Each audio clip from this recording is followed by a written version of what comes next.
Jann and Sue, and by His word, it is your anniversary. And what a big anniversary this is. And you know what I was thinking, Jann and Sue, church? Probably besides me, Dave Roberson came to your church longer than anybody else. Now that Dave is in heaven, I might be the longest one that's been coming to your church. And all these years, not only have I been coming to your church, but we became very dear friends.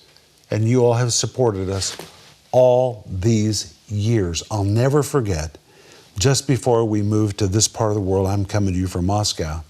I came forward and Dave Roberson prayed over me. I know you remember this. I was slain in the Spirit, and people started bringing money in the altar of the church and laying it on top of me. Do you remember that? And when I was laying there, covered with money, I wanted to get up because I was kind of embarrassed. And the Lord said, just stay there. This is important. So I stayed there until I was totally covered with money. And then the Lord spoke to me and said, let this be a sign to you that you will be financially covered as you obey me. I will never forget that.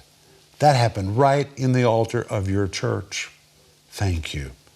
But all these years we've been friends. And you know, Jann and Sue, I love you both so much. And Sue, I think you're very special. You know, you've always been a favorite with me.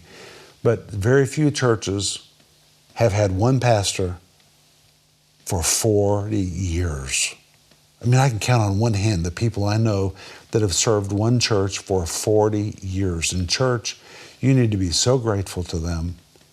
And hey, I'm not just thankful to your church, I'm thankful to your kids.